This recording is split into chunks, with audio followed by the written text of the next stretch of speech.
तं शशिशूरवर्णं पद्मासनस्थं सुखदं मुनीन्द्रं वाकायचित्तैः सततं भजेऽहम्। गुरुर्ब्रह्मा गुरुर्विष्णु गुरुर्देवो महेश्वरः गुरुर्साक्षात् परं ब्रह्म तस्मै श्री गुरवे नमः। ध्यानमूलं गुरुर्मूर्ति पूजामूलं गुरुपदं मंत्रमूलं गुरुर्वाक्यं मोक्षमूलं गुरुकृपा। ओम नमस्ते। ओम श्री परमात्मने योगं युञ्जन्मदाश्रयः असंशयं समग्रं माम् यथा ज्ञास्यसि तच्छृणु। ज्ञानं तेऽहं सविज्ञानम् इदं वक्ष्याम्य शेषतः यज्ञात्वा नेह भूयोऽन्यत् ज्ञातव्यमवशिष्यते। मनुष्याणां सहस्रेषु कश्चिद्यतति सिद्धये यततामपि सिद्धानां कश्चिन्मां वेत्ति तत्त्वतः। भूमिरापो नलो वायु खं मनो बुद्धिरेवय। अहंकारमिति यं मे भिन्ना प्रकृतिरष्टधा अपरेयमितस्त्वन्यां प्रकृतिं विद्धि मे पराम्। जीवभूतां महाबाहो येदं धार्यते जगत्।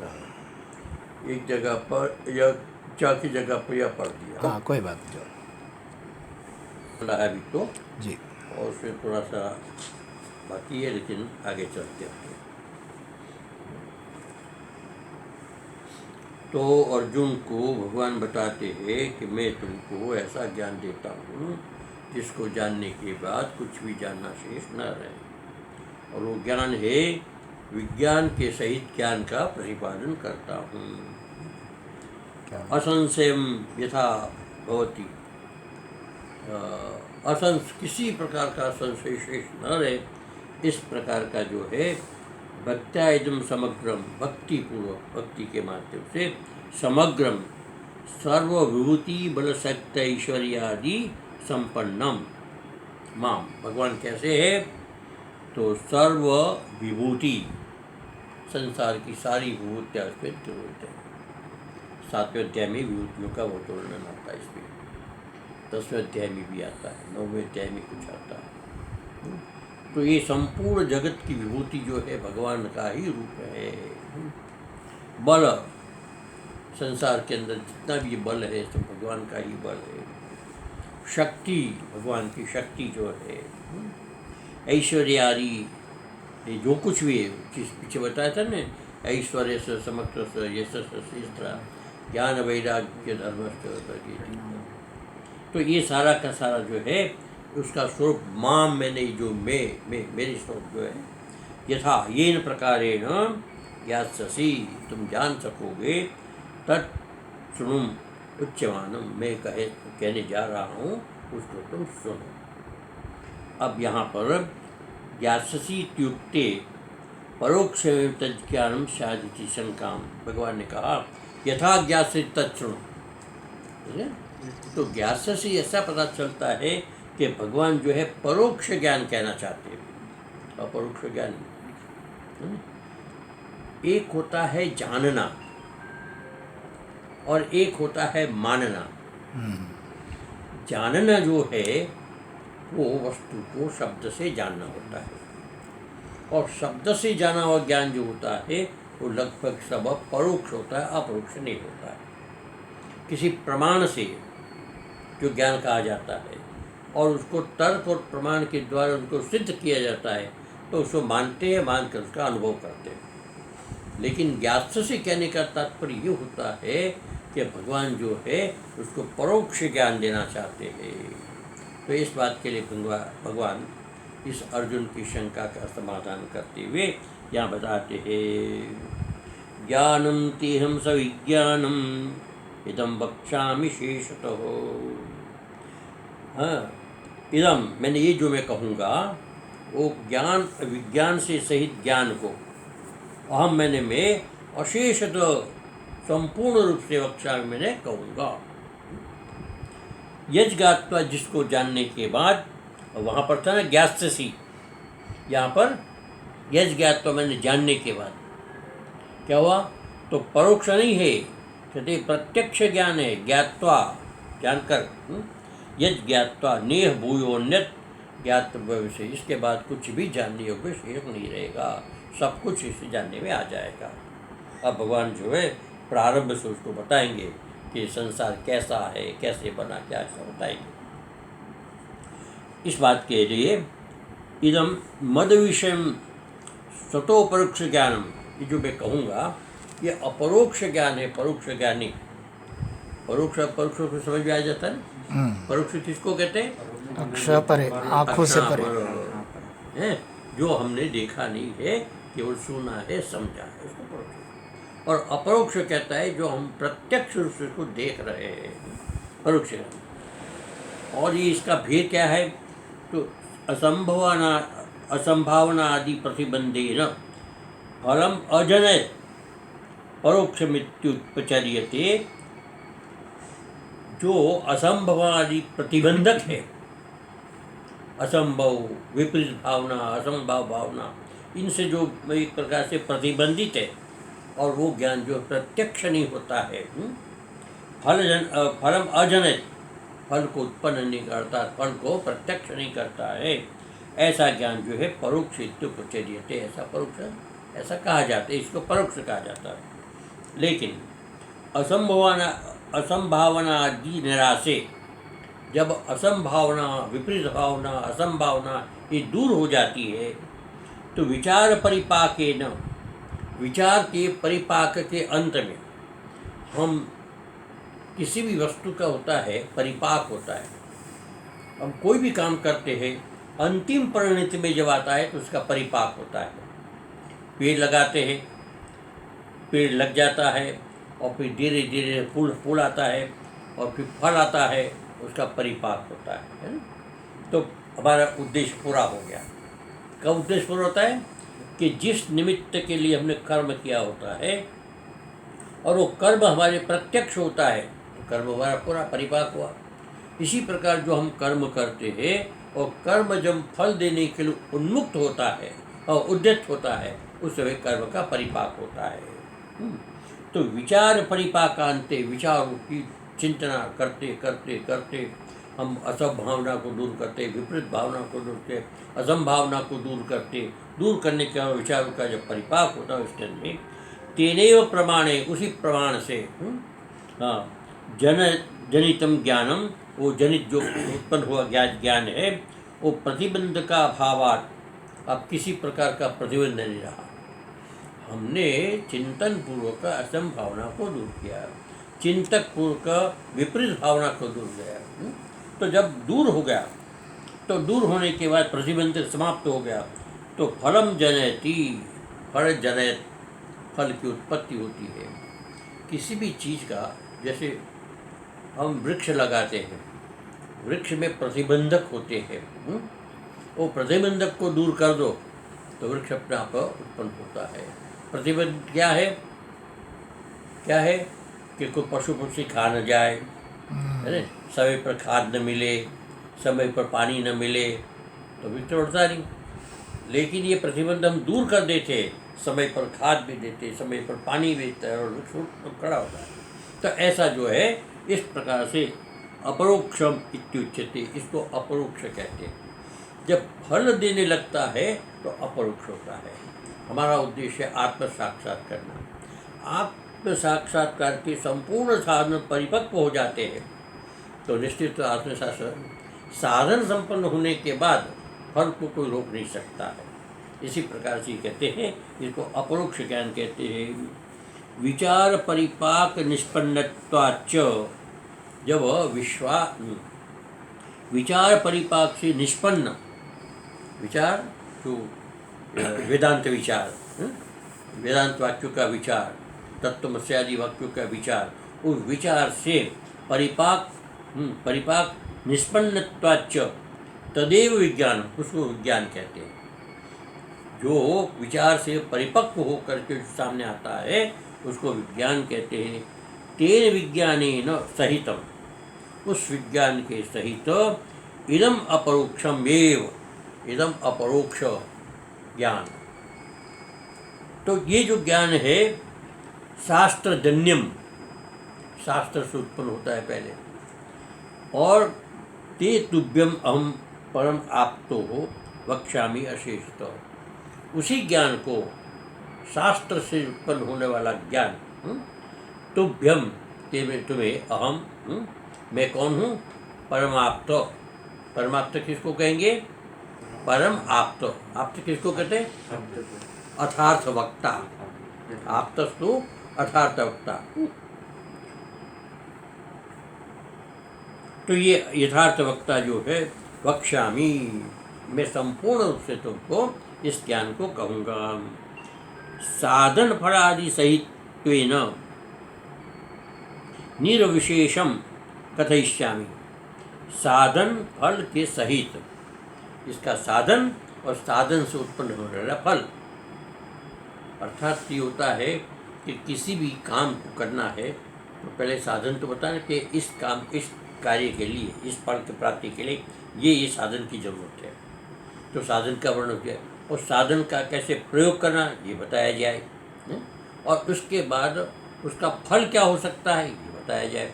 तो इस प्रकार से निर्विशेषम, इस प्रकार से मैं तुमको ज्ञान बताता हूँ। श्रौतिम एकमेव अज्ञानेन सर्वं विज्ञातम भवति। एक वाक्य है, एकमेव विज्ञाते सर्वं विज्ञातम होती, एकम विज्ञाते सति सर्वं विज्ञातम भवति। एक चीज़ को जान लो तो सब चीज़ उसके पीछे जानी जा सकती है, ऐसा श्रुति का सिद्धांत है, श्रुति का विचार है। अब जैसे उदाहरण देते चावल का, जैसे चावल पकता है ना, तो हर चावल के दाने को तो हम नहीं देखते कि पका करें, हम क्या देखते हैं उसमें, एक चावल को दाने को देखते, दो देखते, तीन को देखते, एक देखता है कभी पक गया, इसका मतलब सारे के सारे चावल पक गए। उसी प्रकार एक चीज़ को हम जान लिए कि ये चीज़ जो है असत्य है, एक चीज़ को जान लिया कि फूल की माला जो है असत्य है। अब इस असत्य का लक्षण इसके अंदर घट गया, और वही लक्षण हम जहाँ घटाने चाहें वह घट जाएगा। और तो इसका क्या मतलब कि सारा का सारा पदार्थ जो भी है, लक्षण जहाँ घटेगा वो सब असत्य सिद्ध होगी। तो इसी प्रकार से कहते हैं ये जो है ज्ञान, ये विचाराख्य जो ज्ञान है, तो चार वाक्य इसके अंदर, और तो बहुत से वाक्य है। तो तत्त्वमसि अहं ब्रह्मास्मि प्रज्ञानंभम अयम आत्मा ब्रह्म इत्यादि वेदांत वाक्यों के विचार से जन्य, अर्थात शास्त्रजन्य, शास्त्र में वेद से जन्य जो ज्ञान है, ब्रह्म और आत्मा का एक के रूप ज्ञान जो है, ये यहाँ पर बताना चाहते हैं। इस ज्ञान को जो है अपरोक्ष ज्ञान कहते हैं।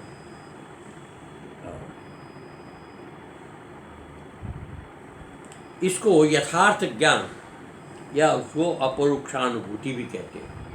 यथार्थ ज्ञान, यथार्थ का मतलब होता है कि कभी भी ज्ञान में परिवर्तन न हो। आज हमने कहा ये ऐसा है और कल हमने नहीं ऐसा है, तो वो परिवर्तन हो गया, तो इसमें परिवर्तन की कोई गुंजाइश नहीं है। ऐसा यथार्थ ज्ञान जो है अनुभूति है। अच्छा, अभी जो अनुभूति है, अनुभूति, ये जो अपरोक्षानुभूति है, इस प्रकार के ज्ञान दो प्रकार के होते हैं। एक ज्ञान होता है अनुभूति और एक ज्ञान होती स्मृति। ज्ञान जो है दो प्रकार का, एक अनुभूति ज्ञान है और एक स्मृति ज्ञान है। अनुभूति जो है वो प्रमाण सापेक्ष है, प्रमाण के बिना अनुभूति नहीं होती। और प्रमाण कितने हैं? अनुमान प्रमाण जो है 1 से प्रमाण। लेकर 8 तक प्रमाण है। कोई एक प्रमाण मानता है, कोई 2 प्रमाण मानता है, 4 वाक वाले एक ही प्रमाण मानते हैं, एक प्रमाण मानते, 2 प्रमाण मानते, 3 प्रमाण मानते, कोई 4 प्रमाण। 4 कौन मानता है? नैयायिक। अच्छा, कोई 5 मानता है, कोई 6 मानता है, 6 वेदांती मानते हैं, और ऐति है, और अब ये दूसरा एक प्रमाण है। इस प्रकार से 8 प्रमाण जो है ऐतिहासिक मानते, मैंने पौराणिक मानते, इस प्रकार से प्रमाणों का। तो ये जो प्रत्यक्ष आदि 6 प्रमाण है,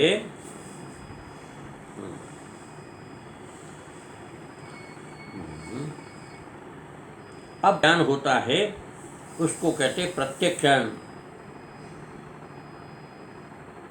इससे अच्छा, इन सब प्रमाणों में सबके मत में एक है कि प्रत्यक्ष ज्ञान जो होता है वो प्रत्यक्ष से ही, यानी कि प्रमाण से ही, प्रत्यक्ष प्रमाण से ही होता है। और प्रत्यक्ष प्रमाण क्या होता है? 5 ज्ञानेंद्रिय, 5 ज्ञान इंद्रिय से जो प्रत्यक्ष होता है उसको प्रत्यक्ष ज्ञान कहते हैं।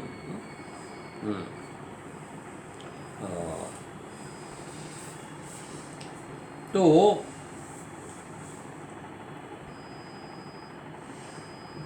केवल शब्द से उसको हम परोक्ष ज्ञान कहते हैं। और शब्द के बाद जो एक प्रकार से अनुभूति होती है चिंतन के माध्यम से,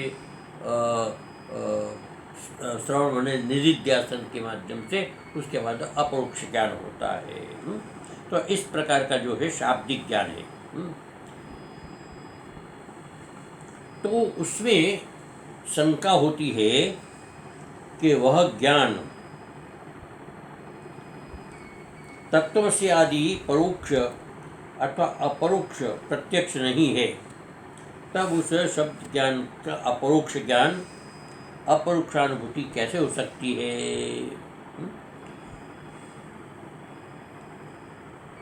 मतलब तत्वमसि ये शब्द ज्ञान है, शब्द से तत्वमसि तुम हो, तो ये तो एक परोक्ष ज्ञान हुआ, अपरोक्ष ज्ञान नहीं हुआ।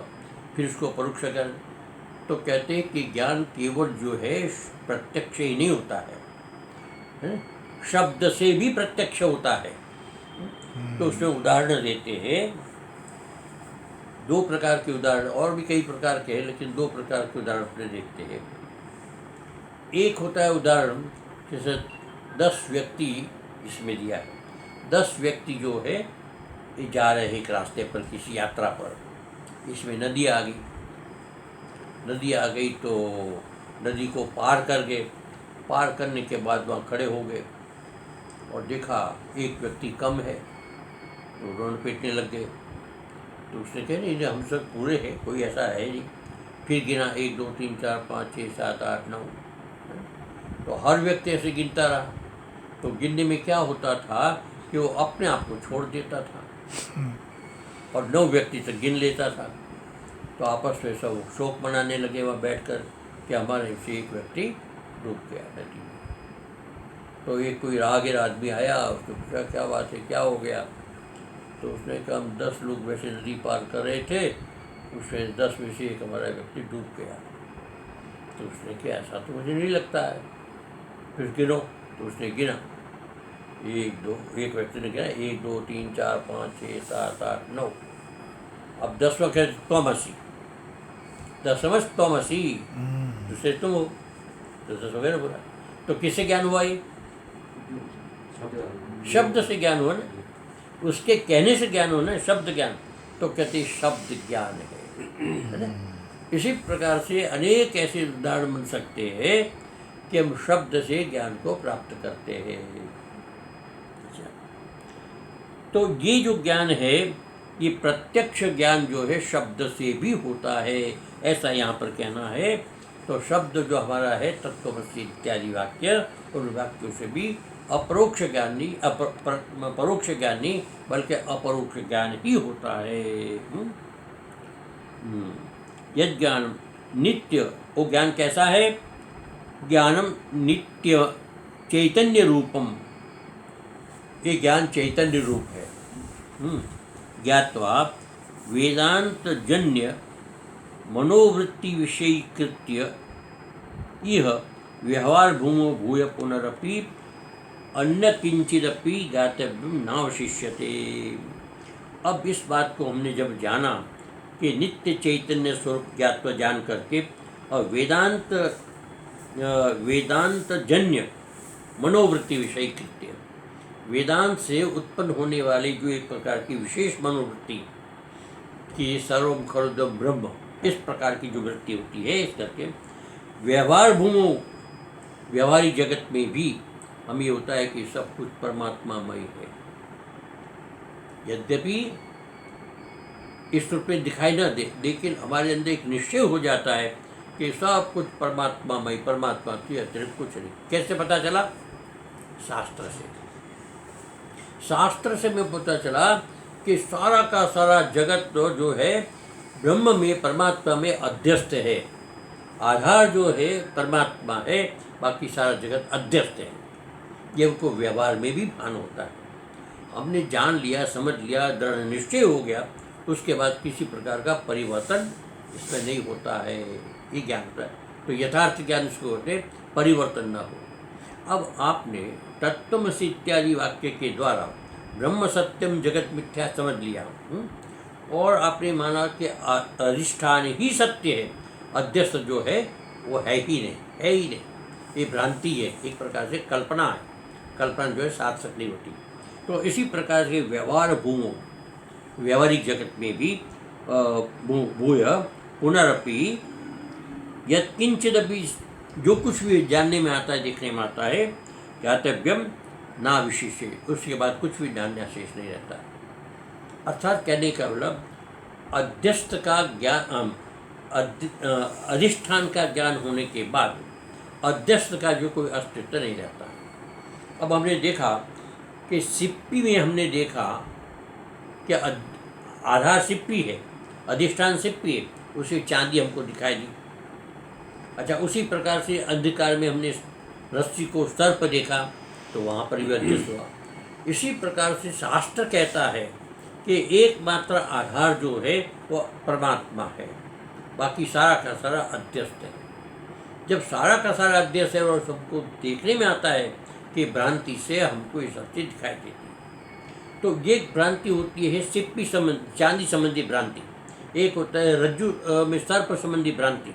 लेकिन यहाँ पर संस्कारों के वशीभूत होकर के अनंत जन्मों के संस्कार है ना, और जन्म से लेकर के अभी तक हमारे मन में संस्कार होता है कि ये वस्तु नाम है, इसका ये नाम है, इसका ये नाम है, इसका ये नाम, अलग अलग नाम भी होता है। लेकिन जो है सबके सब अध्यस्त है, आधार नहीं। तो अध्यस्त होने के कारण वो सब के सब असत्य है। आधार क्या है? आधार का ज्ञान होने के बाद अस्तित्व का भान नहीं रहता। सर्वाधिष्ठान सन्मात्रत्वेन, हाँ, सर्वाधिष्ठान यानी कि जितने भी संसार के अंदर नाम रूप है, उसका एकमात्र आधार जो है सन्मात्र, सन मैंने सत्य, सत्ता, सच्चिदानंद जो है, सत्य एकमात्र अधिष्ठान होने के कारण कल्पिता नाम सर्वेशाम, जितने भी हमने नाम रूप आदि कल्पित किए हैं वो सारे के साथ बाध हो जाता है, सबका बाध हो जाता है। जब हमारे मन में दृढ़ निश्चय हो जाता है शास्त्र के माध्यम से, और शास्त्र एक प्रमाण है, जैसे प्रत्यक्ष प्रमाण है उसी प्रकार शास्त्र भी एक प्रबल प्रमाण है। तो उस प्रमाण के माध्यम से दृढ़ निश्चय हो जाता है कि अध्यस्त जो है सब के सब कल्पित है। तो इस प्रकार के बात होने पर सन्मात्र परिशेषात, सन्मात्र में सत्ता मात्र परिशेष होने के कारण तन्मात्र ज्ञानेन, इस प्रकार के ज्ञान के माध्यम से तुम कृतार्थो भविष्यसि, तुम कृतार्थ हो जाओगे। अर्थात जो कुछ जानने योग्य है तुम जान लोगे, इसके बाद कुछ भी जानना शेष नहीं रहेगा। इस प्रकार से इसमें अब ये जो बात बताई कि हम तुमको बताएंगे प्रत्यक्ष क्या है, परोक्ष क्या है, बता दिया। जिस प्रकार से प्रमाण से, प्रत्यक्ष प्रमाण से प्रत्यक्ष होता है, उसी प्रकार से शब्द से भी अपरोक्ष ज्ञान होता है। यहाँ पर इसको बताया।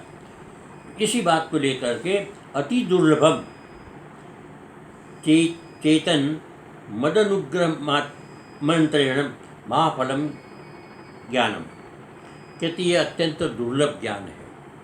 भगवान कहते हैं अत्यंत दुर्लभ। एतन मद अनुग्रह मंत्रेण, मेरे अनुग्रह के बिना, मेरे कृपा के बिना, मेरे एक प्रकार से सद्भाव के बिना तुम इस ज्ञान को प्राप्त नहीं कर सकते। इसलिए मैं तुम्हारे पर अनुग्रह करके इस ज्ञान को विस्तार से बताना चाहता हूँ। वही कैसा है उसका वर्णन करते विशेष रूप में। मनुष्याणां सहस्रेषु कश्चित् सिद्धये यततामपि सिद्धानां कश्चिन्मां वेत्ति तत्त्वतो। मनुष्याणां सहस्रेषु, ये अत्यंत महत्वपूर्ण श्लोक है। देखो, हर व्यक्ति चाहता है कि मुझे परमात्मा की प्राप्ति हो, हर व्यक्ति चाहता है। संसार का नजर जितने भी जीव हैं वो सब जीव के अपने प्रकारांतर से एक ही है कि मेरे को उसका रूप अलग होता है, चाहने का रूप अलग होता है। एक होता है कि भगवान का मुझे साक्षात्कार हो, और एक होता है कि सर्वथा दुख की निवृत्ति हो। सर्वथा दुख की निवृत्ति का मतलब सुख की, परम सुख की प्राप्ति। और परम सुख जिसमें कभी दुख का लेश मात्र कभी ना हो, ऐसा सुख क्या है? तो कहते परमात्मा विषय। परमात्मा को छोड़कर ऐसा सुख कहीं नहीं हो सकता है। इसलिए हर व्यक्ति के अंदर है कि मुझे परम सुख प्राप्त हो, किसी भी प्रकार का दुख इसके अंदर न हो, ऐसा सुख प्राप्त हो। और सबकी चेष्टा होती है, लेकिन लोगों की धारणा अलग अलग। किसी को रुपयों में परम सुख दिखाई देता है, किसी को प्रतिष्ठा में परम सुख दिखाई देता है, किसी को बहुत बड़ी परिवार में परम सुख दिखाई, किसी को सौंदर्य में परम सुख, अलग अलग। तो हर व्यक्ति अपने अपने ढंग से, अपने अपनी क्षुद्र बुद्धि से परम सुख की कल्पना करता है, इसमें सुख, इसमें सुख, और उसको पाने के लिए प्रयत्न करता है। लेकिन ये सब चीज़ जो है, जितने भी इस प्रकार के सुख है, वो सुख न होने के कारण, सुख की भ्रांति होने के कारण व्यक्ति लगा रहता है, अंत में वो निष्फल हो जाता है। फिर वो दूसरा प्रयास करते, फिर तीसरा प्रयास करते हैं। इसी प्रकार से एक नहीं, सैकड़ों, हजारों, लाखों, करोड़ों लोग इस प्रकार का प्रयत्न करते हैं। और फिर एक दो दिन के नहीं, वर्ष, 2 वर्ष, 5 वर्ष नहीं, जन्म, एक जन्म, दूसरा जन्म, तीसरा जन्म, अनंत जन्मों तक इस प्रकार का प्रयत्न करता है।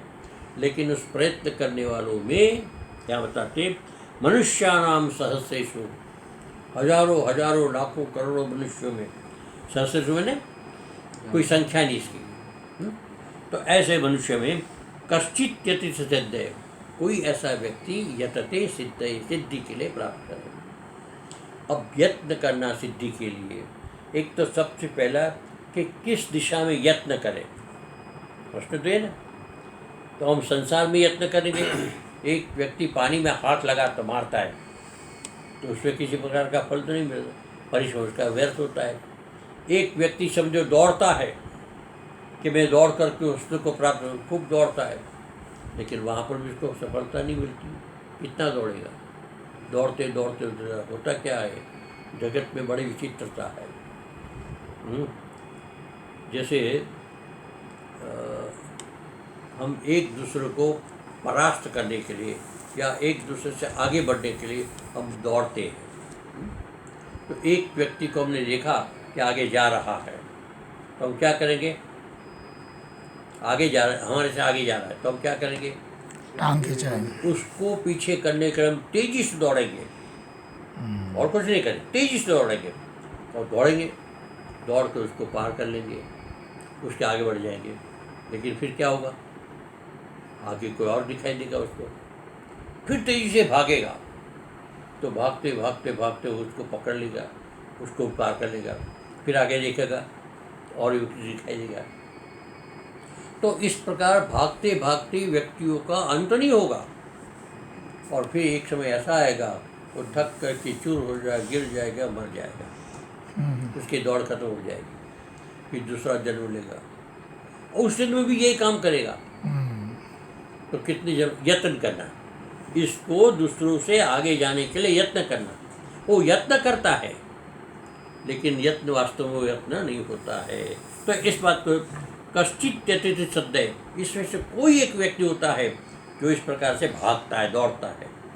यततामपि सिद्धानाम, इस प्रकार से यत्न करने वाले, प्रयत्न के वाले सिद्धानाम, ऐसे सिद्ध जो व्यक्ति है, कश्चिन मां वेत्ति तत्व, तो कोई ऐसा व्यक्ति है जो तत्व से, तत्व मैंने वास्तविक रूप से मेरे को जानता है।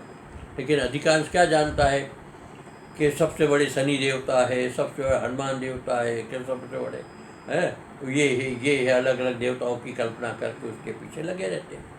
तो तत्व से मेरे को नहीं जानते हैं। अच्छा, अब जैसे हम हनुमान जी की उपासना करते हैं तो हनुमान जी को हनुमान जी के रूप में देखते हैं कि तत्व के रूप में देखते हैं? हनुमान जी के रूप में देखते हैं। हाँ। इसी प्रकार शनि को शनि के रूप में देखते हैं कि तत्व के रूप में देखते हैं? शनि के रूप में। तो राम और कृष्ण को भी देखते हैं तो तत्व के रूप में नहीं देखते, अब उसको भगवान के रूप में देखते हैं। तो तत्व रूप से जो जानना ये थोड़ा सा मुश्किल है, इसलिए कहते हैं कश्चिन मां वेत्ति तत्वतः, कोई एक व्यक्ति ऐसा जो है तत्व से उसे जानता है। इसलिए जो है ये जो ज्ञान है केवल तत्व से जानने के लिए है। इन्हीं शब्दों के साथ आज का अपने यहाँ समाप्त करते, कल फिर आगे बढ़ेंगे।